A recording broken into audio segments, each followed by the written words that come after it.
All right, picture this. It's 2003. Terrance decides that he wants to go to a party, but he has to take his unregistered car and he doesn't have a license. So he takes off to the party and he ends up getting pulled over and he's never seen again. And when the family goes to report that he's missing, they find out that another man by the name of Felipe, same thing, he got pulled over 3 months prior and he's never been seen again. What's the connection? Deputy Steve Calkins. Extreme coincidence or extreme cover-up? Let's talk about the disappearance of Terrance Williams and Felipe Santos.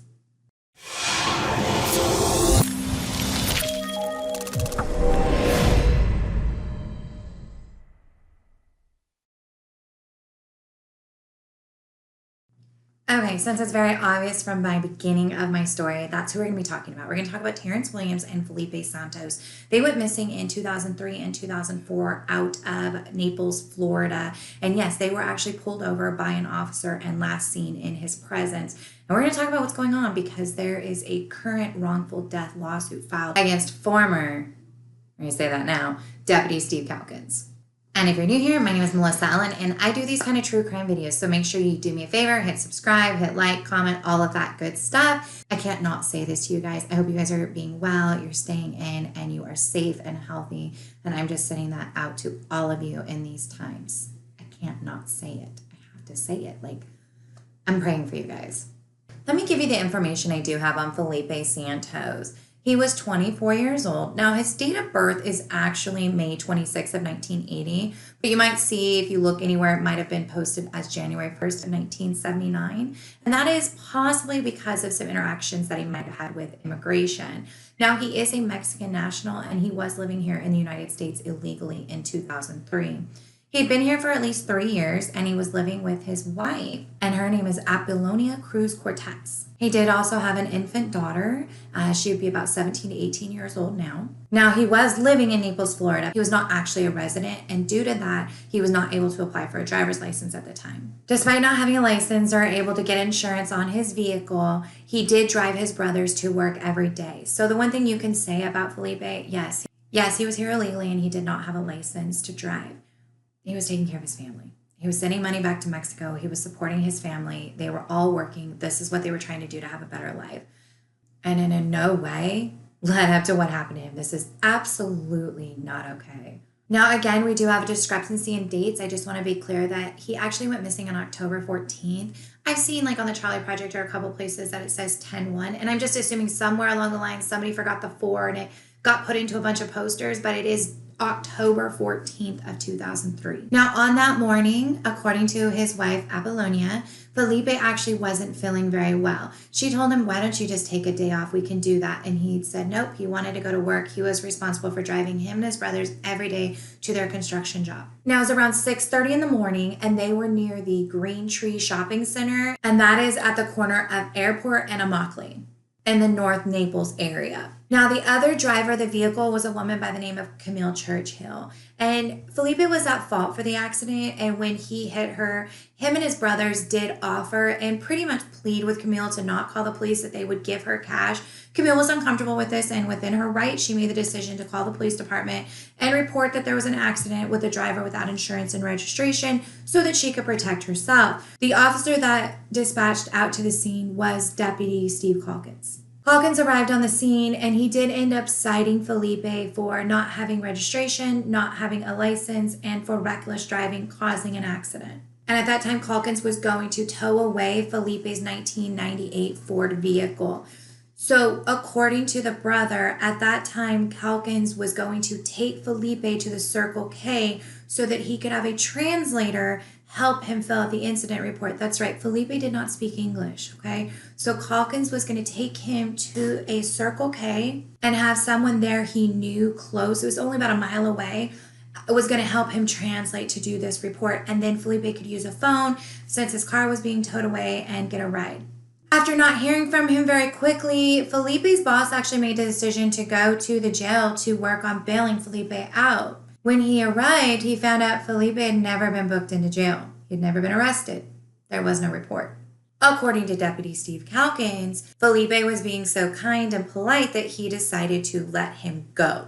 Felipe's family continued to search for him for weeks. Now, on October 29th of 2003, Felipe's brother, George Santos Martinez, went with a translator down to the North Naples Police Department and filed a missing persons report. He did not meet with the Deputy Calkins. He actually met with a Deputy Chancey, I believe it was. And he filed a report with that deputy. According to him, he explained that the last time he had seen his brother was on October 14th at about 7:15 a.m. and he was being loaded into the back of Deputy Steve Calkins' patrol car and leaving to go to the Circle K. November 3rd, just to make things worse, there was actually a warrant issued for Felipe Santos' arrest for not showing up to court as a result of these citations. Now, the family not only filed a missing persons report, but they ended up filing a complaint. Internal Affairs investigated these claims for 2 months. I say they investigated, but according to Felipe's wife, Apollonia, she never even heard from them. They never even interviewed his wife. Probably the primary person they would have went to in order to locate him. And I assume you attempted to locate him in order to disprove that he was gone. But I don't know what they did. But Internal Affairs investigated for 2 months. And then the family received a letter from the police department letting them know that Deputy Steve Calkins had been cleared of all charges involving the investigation and disappearance of Felipe Santos. That he was cleared, nothing. That was it. They were just left. And 72 hours later, Terrance Williams goes missing. Also pulled over by Deputy Steve Calkins. Terrance Deon Williams, he was 27 at the time that he disappeared. He was a new resident of Naples, Florida. He was born January 17th of 1976 in Chattanooga, Tennessee. He was super close with his mother, Marcia.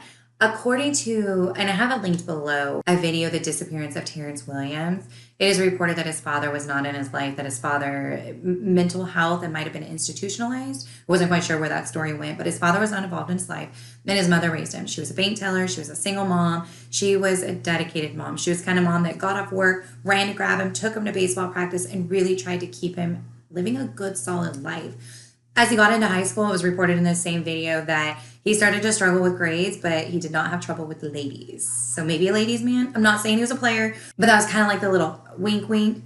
That looked so awkward. That his friend said in the video. And Terrance did end up having 4 children with 4 different women. No judgment. But by all accounts, he was involved in his children's life and attempting as much as he could to take care of them financially.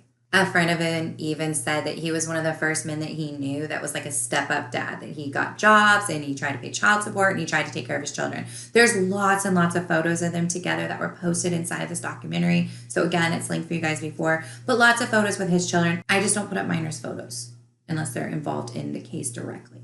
So eventually, so this is like towards the end of like 2002, he starts having trouble, okay? The child support amounts from the multiple amounts were just starting to be an issue. He's struggling with work, and he got 2 DUIs, okay? So now he's just in a financial mess, all right? And he's really just falling behind, and he's starting to have some troubles. Then in June of 2002, so this is the year prior, his mom is the one that moved to Naples, Florida. She had just gotten married, and she moves there. This is where it seemed to be a little bit of a struggle for him because he had a court date regarding the DUI, and he was late for that court appointment. And the judge was not taking it, and the judge put his booty in jail for 30 days. When he got out of jail, he made the smart decision, I'm going to go stay with my mom. I'm going to get my stuff together. Mama's going to fix it. I'm going to be all right. And then I'll come back to Tennessee to be with my kids. Okay? So he goes to Naples after he gets out of jail in August. So he ends up there in the beginning of September. He's out of Naples, Florida, and he's staying with his mom. He gets 2 jobs. He's catching up, and he's getting his child support going. He eventually, in I think about November, gets a full-time job at Pizza Hut. But due to those DUIs, his license is suspended, okay? So he's working at the Pizza Hut. He's got a full-time job. He's paying his child support. He actually even gets a little bit of extra money and decides he wants to purchase a Cadillac. So he saved up the money and he decides to buy kind of a dream project car for him. It's a running car, but he's really into Cadillacs and he decides to buy himself a vintage Cadillac. That's what his mama said he was really into and he wanted.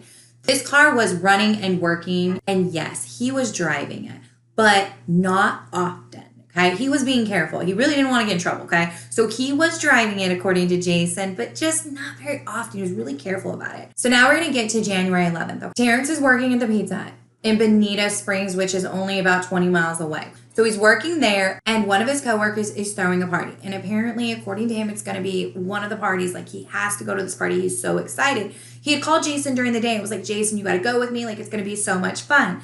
There was a hidden, like, want for Jason to go because Jason could drive him. So he wouldn't have to drive the car that far back and forth. So, again, he did not drive this car when he didn't have to. He wanted to be careful. So, to go to Bonita Springs, his mom took him to work. She was mostly giving him his rides. She takes him to work, and then she picks him up after work. And he's like, yeah, I'm going to this party, but I got to go home and change. So, his mom drives him to his apartment, drops him off, and he said the last thing she said to her was, bye, Mom, I love you. I will see you later. So Terrance gets home, he goes in and he's talking to Jason. He's like, Jason, come on, let's go to this party. I really want to go. And Jason's like, yeah, no, man, I'm just not really into it, okay? I don't want to go tonight. Whatever reason, he wasn't up for it. And he's like, I'm not going to go. And so Terrance is like, okay, it's fine, and he decides that he's going to risk it and drive the car out to Bonita Springs to go to this party. Bonita or Bonita? I heard two reporters say it back and forth. And now I think I'm saying it back and forth. I think it's supposed to be Bonita. Okay, it's not important enough. I'm not going to go Google it. Where is it?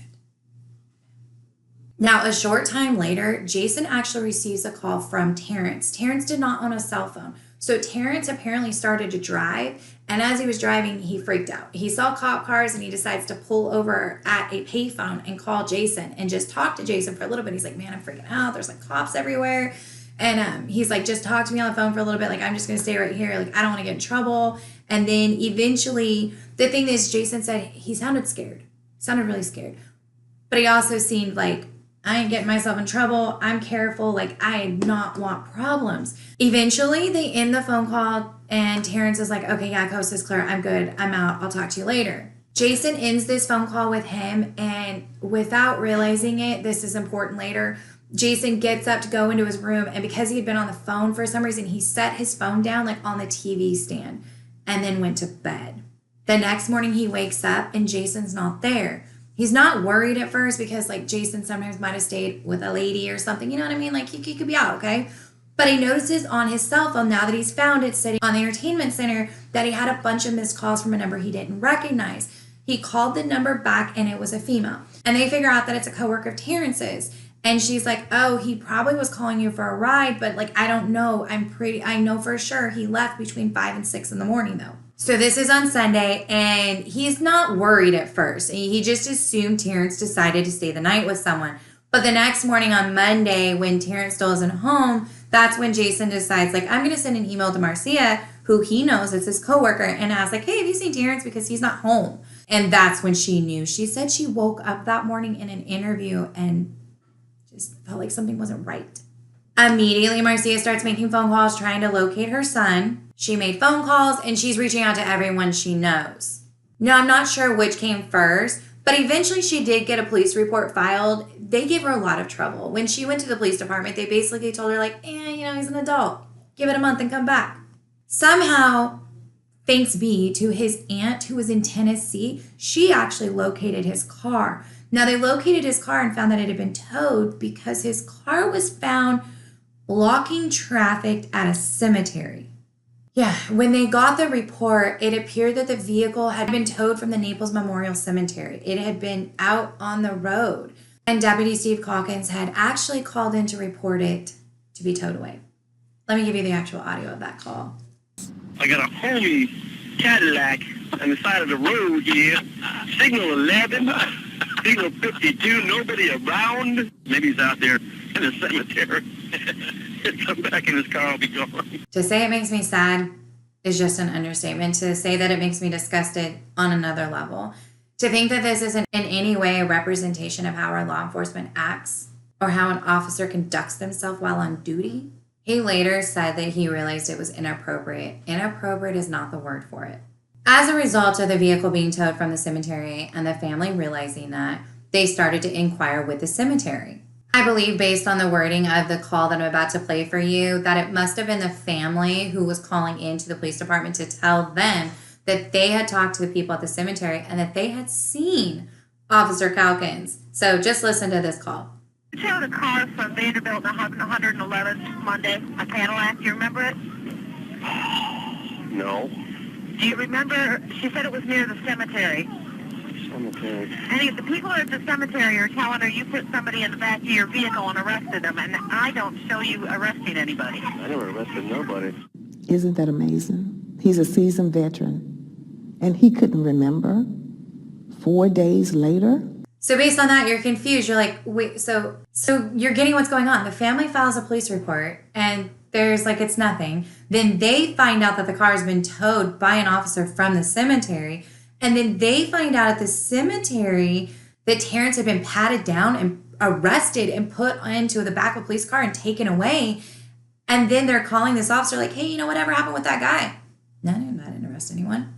So after gathering that information, the supervisors at the police department demanded that Calkins write an incident report because he had not written an incident report on this. It was like it didn't happen. He's like, I didn't talk to a guy. So, of course, after being pressed with the tow record and the cemetery, Calkins does have a story.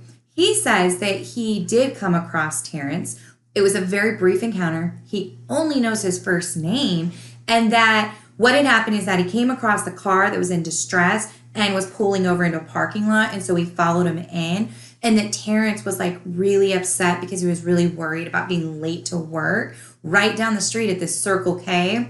And so Officer Calkins was like, oh, let me just give you a ride down to work real quick, and then I'll come back and get the paperwork out of your glove box, because Terrance is like, oh yeah, the paperwork's in the glove box. And Calkins like, no worries, you're late for work. I don't need to check. I'm going to give you a ride to work really quick, and then I'm going to come back. I'll get the paperwork all together, and I'll get your car towed for you because you got to go to work. I just wanted to give that a little extra exaggeration because I'm like, really, what?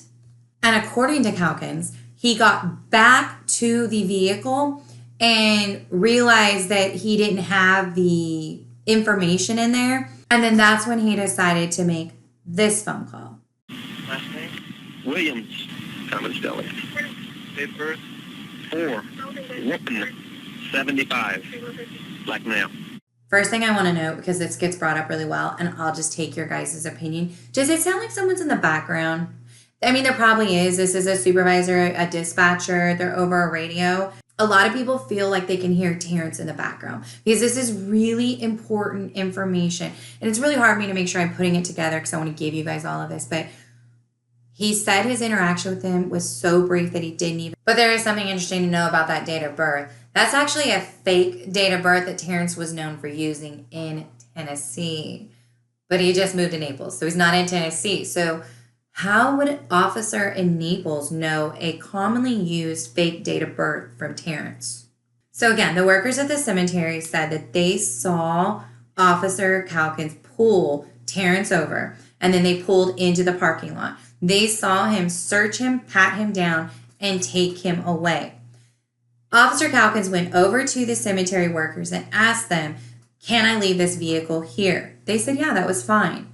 Officer Calkins then returned 15 to 16 minutes later, got into the vehicle himself, and drove that vehicle out of the parking lot, out onto the road, impeding traffic, and threw his keys into the grass. Calkins denied that ever happened. Police checked these Circle K records. This was 2 separate Circle Ks. By the way, I needed to add this in. If you're not familiar with what a Circle K is, it's a convenience store. We don't really have any of them. I think we have one left in my town. It's a convenience store, like an AM, PM, Fast Trip. I don't know. What do you guys have? What are your gas stations called? Gas station, food mart, liquor store, convenience store, mini mart. There's a lot of names for them. But that's what it was. So this is 2 separate ones. Just so we're clear, they've checked all the surveillance. None. There is no surveillance of him dropping Felipe Santos off at a Circle K and no surveillance video of him dropping Terrance Williams. There's no surveillance of them there using the phones. Nothing. They're not there. They also checked his cell phone records because he said he called from his work cell phone to the Circle K to talk to Terrance because he thought Terrance worked there. There's no record of that phone call either. And no one at the gas station remembers getting a phone call. Not long after Terrance was reported missing, his vehicle was returned to his mother. It wasn't searched. It wasn't checked. It was returned to his mother. One thing to note is that his mom said the car ran just fine. It was running prior. He was driving it. But Deputy Calkins said that the reason he was helping him is that his car was in distress. At this time, it obviously becomes now there's a conflict of interest. You have a suspect in a case that is a police officer. And so the Florida Department of Law Enforcement and the FBI stepped in to handle this investigation. March and April, they did a couple of things. March 30th of 2004, they did a full interview. April 16th, they did a polygraph. It looks like they even did one on March 30th. The one on March 30th, he did pass. And then on April 16th, which I believe is his second polygraph, he did fail. He failed specifically on 2 questions about whether or not Terrance was with him when he made that phone call to the police, to the dispatcher, and also whether or not he had any further contact with Terrance Williams after dropping him off at the circle. Okay, he failed on that. It is also reported that there might have been a polygraph he walked out on, or it might have been that polygraph. There is a podcast. This was actually where the most amount of my great information came from. Paradise After Dark, an amazing podcast, in my opinion, covering this case. It was so thorough, and I hate the fact that I found it at the end because I'm going through all of these resources, and then I found this one, and I was like, wow. I will link it for you below because it was really good, and there was 2 parts so far.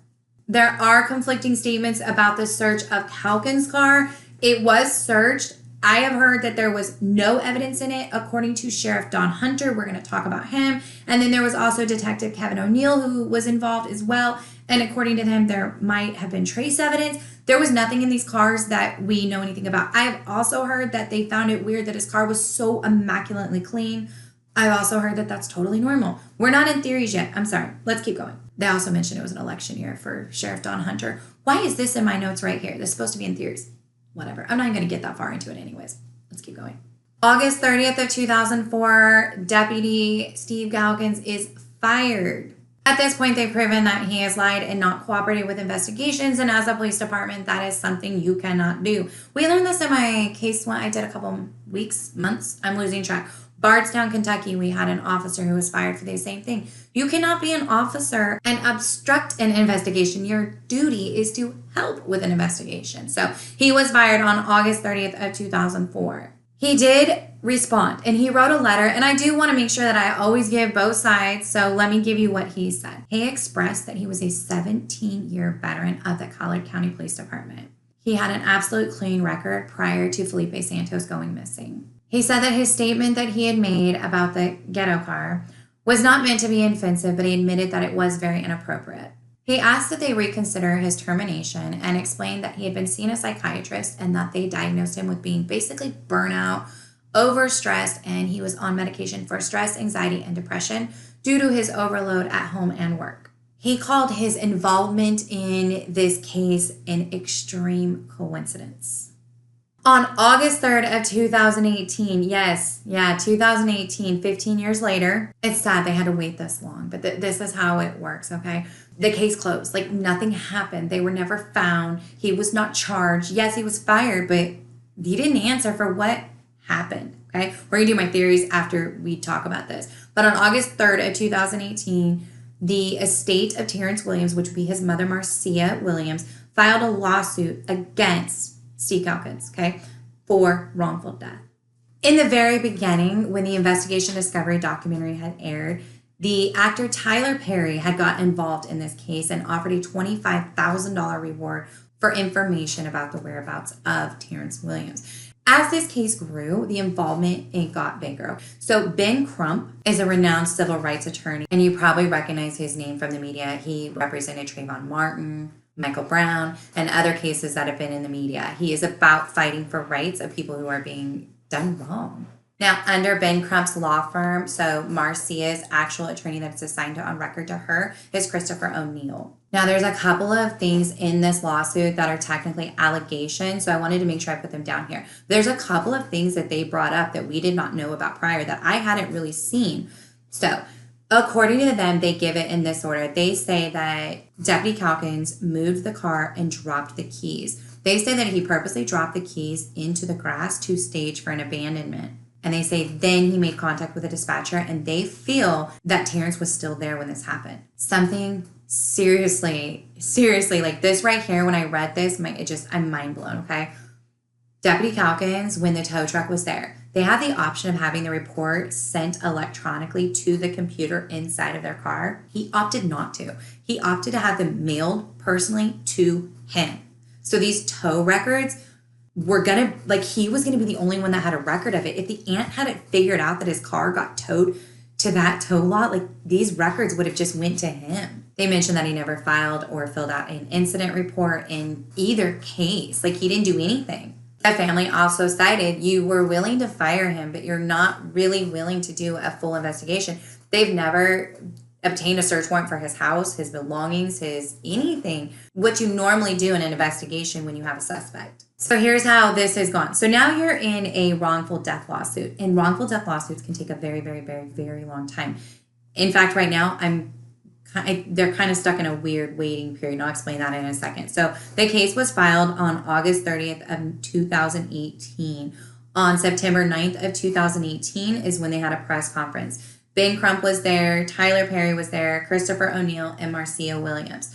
They went up there and Tyler Perry took the reward. He had already moved it up to $100,000 a long time before that of his own personal money. He then upped it at this press conference all the way to $200,000. And I think this speaks volumes. They're trying to say $200,000 from Tyler Perry. If anyone had info, they would give it. It's $200,000 from Tyler Perry. And that was kind of the point. There is no info. Deputy Steve Calkins did this. Calkins, because now he's not deputy anymore, has now moved to Iowa, and he did respond on September 26th of 2018. He responded in a formal proceeding that said, I don't live in Collar County anymore. That's not my jurisdiction. I deny everything, and I request a jury trial. On January 7th of 2019, that dismissal did not work. And then on January 7th of 2019, he submitted to have a dismissal. He brought up things like, because Tyler Perry's involved, I could never get a fair trial in all of America.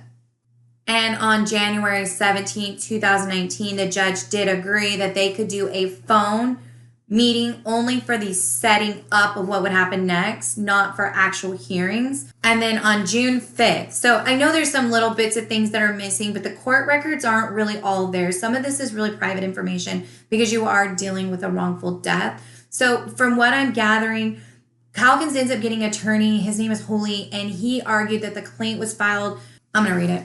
The complaint filed by O'Neill and Crump alleges intentional tortice. Actions against Williams occurred in 2004 when a statute of limitation would have applied, but there is no known date of presumed death. The court documents state. So they dismissed the case for 20 days and gave Terrance Williams' attorneys a chance to rewrite what they said. There's an issue with the fact that there could be a statute of limitations based on the date, but there's not a date because we don't know when. It's a really sad situation. So they were given 20 days to rewrite their original complaint all the way back from 2018. And this is kind of how this goes. And they rewrote it and they refiled it on June 5th of 2019. On June 25th of 2019, that was filed. And then, I don't know. There's like not one more news article. There's not one more post. There's not one more link. There's not one more thread. Y'all just left me. I'm just hanging. So I did go to the court website and try to figure that out. That didn't help either. I wrote people. I asked questions, not to the family. I don't do that at all whatsoever. I'm sorry. I know sometimes you guys want to know, I don't ever contact the family. If they contact me, that's great, but I'm not going to slide in their DMs and be all weird. That's awkward. They're doing their own thing. I'm just trying to help raise awareness in the best way I know how. So I don't know. I think what is happening is that they filed back and now there's this waiting period where people can respond and then now the world shut down. So I don't know. I can't imagine that it's dropped. It's not dropped. They filed an amended response. So that's where that stands. I assume the lawsuit is still going and I assume it's in this really long limbo period. And it'll be almost another 6 months. Well, now with everything, it'll be another year before we get our next update. Probably. I'm just guessing. So theories. Okay. There's a couple of theories. Okay. Let me give you them in order of worst to better. Number one, they ran away. Not a chance.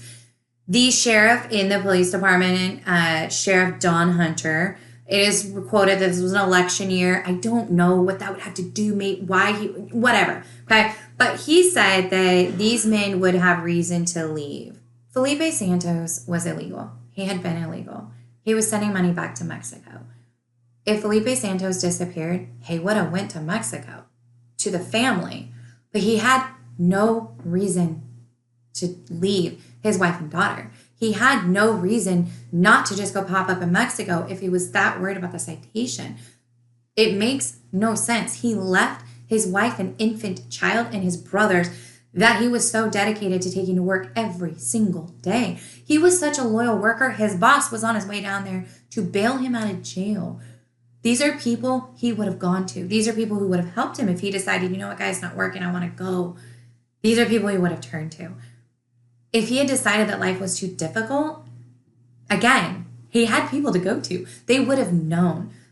There was nothing in their life. And unfortunately, we don't know a lot from his wife because the police didn't even interview her. Okay. So if there was something else, couldn't tell you because they didn't even talk to her. They treated her with such disrespect. Her husband is missing. Let a police officer not even interview me if he goes missing. What? Like, that wouldn't happen, but it did with her. Okay. Because the honest truth is that they were illegal, and they didn't speak good English, and they didn't care. And that's sad. That is still a human, just as much as every little pop-up that you see every day for every good-looking person that's missing. Terrance, really? Like, he's really gonna leave over child support? The man is already dealing with the child support. He got 2 DUIs. He's not running. He would have ran before. No, he went to Naples so he could get a full-time job and an apartment so he could pay. Like, he wasn't leaving. And as a mother of a mama's boy, nope, that's a mama's boy. There's a difference. I hope that's not a put down. My kids think it's a put down. It's probably put down. What? I don't care. You're a mama's boy. Mama's boys are different. It's not that they're dependent or they can't live. There's just a difference when they have like that real love for their mom. He would not go this long as not contact his mom at all. Like, he wouldn't. He got in trouble and he ran to live with her. He would have called his mom by now. So, not an option. Theory number 2 is this whole thing having to do with it was an election year and the sheriff, Don Hunter, was running again. By the way, he's not there anymore. He ended up going to another department and then he eventually retired from there. But so that's the theory, is that somehow it's political. I don't understand, because when you want your department to look perfect, why would you want to make it look like you had an officer who was bad, but then maybe other people are setting it up so that the sheriff doesn't get voted again? That's a lot of work. Like, a lot. And Calkins is the one who did everything. So how could anyone set him up? He did it. Like, you know what I mean? Like, he's the one that pulled the guy over. He's the one that didn't write the reports. The next 2, I go back and forth, okay? Obvious is that Calkins might actually be a serial killer. Very, very, very. It has been mentioned by many people. The 2 men, Felipe and Terrance, yes, one's Hispanic and one's Black. But there's been a lot of people who said, and maybe we can't really tell from just like these photos, but that they had a similar kind of build and walk and kind of like would resemble each other. I can't see it either. I look at them like they don't look anything alike. But apparently they kind of had like a similar build resemblance.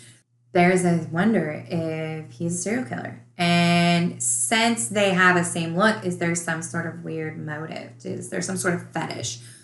I hate even saying that. It just breaks my heart. But I mean, this is real. People do this. This happens. And so this is a possibility. Is this man a serial killer? And that these were his victims and this is what he did. The other theory is something called Starlight Tours. And this was something that was originally brought up by a user on Reddit. And now it's made it everywhere, okay? I had never heard of it. Well, I kind of had, but I never heard it called this. And it's called different things in different areas of the world, in different states. Like, this is something that they do. But they don't. They say they don't. Maybe they. So picture like way back in the Old West, right? You're at a bar, a saloon back then, right? And you got like an annoying little patron who comes in. So what they would do back then is they would just throw them in the back of a buggy and take them on out of town and then leave them there. And then by the time they wouldn't want to come back because it was too far of a trek and they'd just go find another town. Starlight Tours are kind of like that. So what they're wondering is if Calkins took these 2 gentlemen. So you have Felipe Santos, who is an illegal immigrant who's getting a ticket.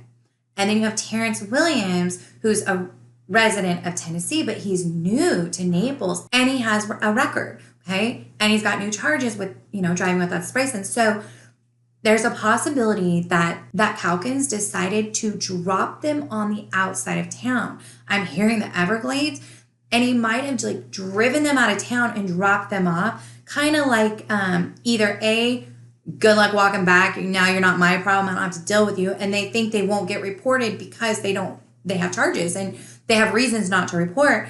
Or drop them off and don't come back, like scare them. I don't think you could have scared Terrance to not come back, and you could not have scared Felipe to not contact his wife and his brothers.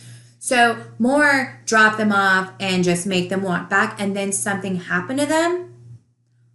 I don't think so. It's a possibility though, and I think it is something worthy of talking about. It makes me think a lot right now. This is weighing on me that in this time right now with what we're doing in this nation, I hope they don't do that to people. Like, could you imagine? You get in trouble for something minor, and then they drop you off out in the middle of nowhere. Like, I don't know what I would do. Just start walking back. That's a really scary situation. And then finally, the final theory is that he's just an ass who did something to them. Maybe he's not a whole serial killer. Maybe there wasn't a whole motive. Maybe he's just an ass, and he decided to make a mockery of them and do something to them. They've never been found. To tell you the truth, I don't even know what searches were really done for them. So it's really hard only because it's so far back. We didn't have a lot of social media the way that we do now. So trying to dig back and find this information later is a little difficult. And I'm sure that their families did everything they could searching. I'm not talking about them. I'm wondering, what did law enforcement do to help them find their family members? There are people in this world who literally just go missing and nobody really does anything. Think about the number. Go onto the computer. Go look up the Doe Project. Go look up the amount of people that are gone and that nobody's even claimed them. That child came out of someone. Somebody cares. Like, it's so crazy to me because my beings are just so precious to me. And then there are these beings out there that are they're gone. Just gone. Like, it's nothing. And it's truly heartbreaking to me. And I appreciate you guys from the bottom of my heart. I'm so glad you guys are here with me. Please don't ever stop helping me share these stories. I love you guys. That's my video I have for you. I'm going to link everything below for you, everything you guys can do to try and follow this case, to try to help if you know anything, whatever you can do. By the way, that coffee, I don't even have one right now because it left me so wired, that I made like a video or two ago, and I told you guys I would put a picture and I forgot and somebody pointed it out. So I'm going to put that on my Instagram tomorrow. So when you guys are done here, or should put it at the beginning, go watch that video and make yourself coffee and watch it again because you're going to have so much energy. Anyway, it'll be on my Instagram for you guys. It's that whipped coffee, like the new one on TikTok that all the kids are talking about. If you haven't made it yet, I'm going to put it on my Instagram for you. I love you guys. I appreciate you more than you know. Do me a favor. Hug your babies. Hug your lives. Hug your babies and hug your loves. Life is literally precious. Enjoy every minute of every day. I love you guys, and I will see you in my next video. Bye.